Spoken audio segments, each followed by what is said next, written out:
Today on APT History, we bring you a story that should never have been forgotten. A story of escape, courage, betrayal, and the extraordinary humanity shown by ordinary Norwegians toward two Soviet soldiers in the final, desperate year of World War II. It begins not in 1944, but in 2020, when a woman in the Norwegian town of Gjøvik, Tatiana Thoresen, walked past a damaged cemetery monument and stopped in her tracks. The inscription read only one thing. Here lie two Russian soldiers brutally killed by the Nazis in the town of Vardal. No names, no stories, no families, just two unknown men buried far from home, forgotten by time. Tatiana could not let that stand. She tells us that what first caught her attention was a newspaper article. In the local newspaper, Oppland Arbeiderblad, there was an article at the end of July 2020 about the Norwegian Culture Ministry resuming the restoration of graves of dead foreign Soviet soldiers. And the same report indicated that maybe it was time to restore the monument in our city as well. The monument was faded, broken, neglected, but the story behind it was even more fractured. Tatiana remembers the moment she saw the text.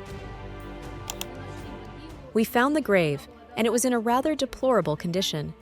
But what probably made the strongest impression on me was that the text was written in both Russian and Norwegian. Here lie two Russian soldiers brutally killed by the Nazis in the town of Vardal.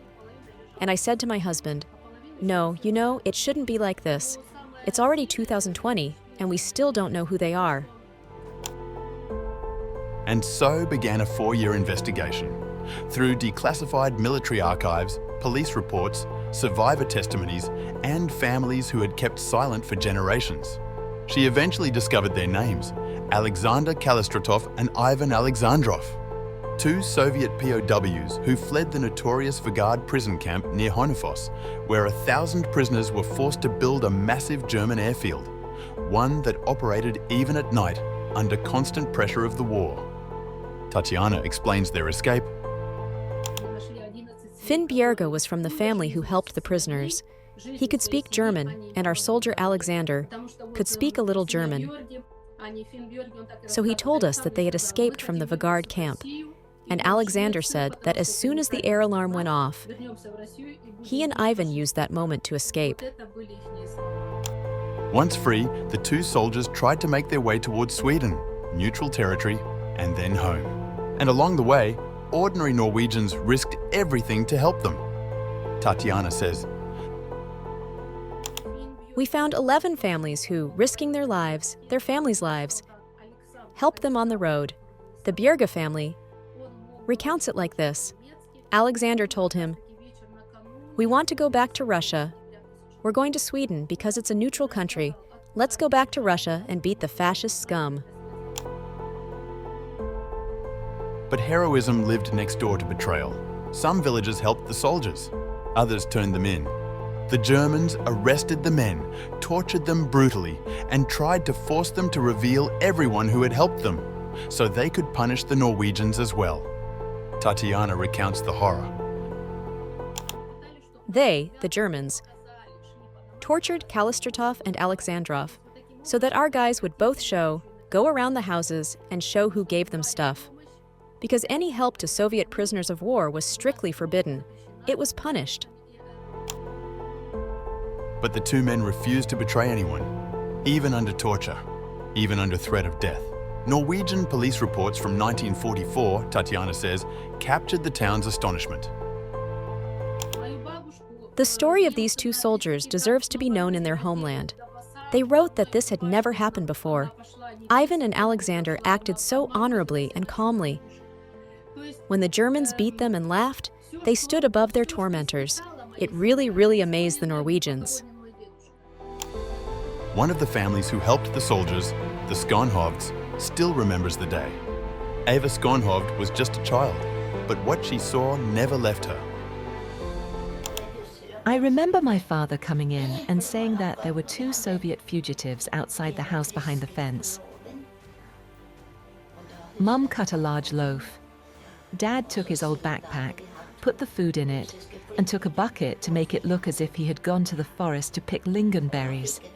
I went out into the yard and saw that 2 young lads were standing not far from the fence. Dad showed them the way further.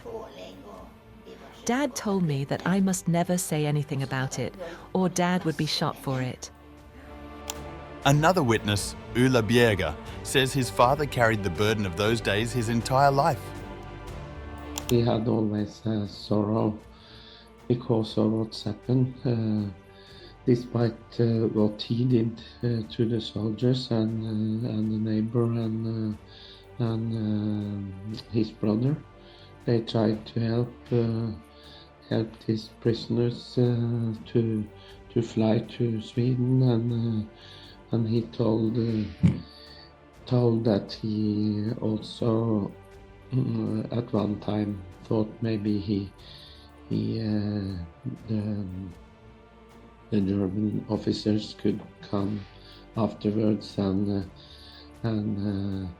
punish our family. So he said that if they had done that, he would have said it was his responsibility, and so not all the family would have been punished.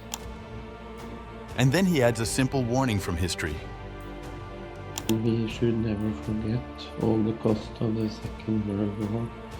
It's a tragedy that it seems that we forget this today.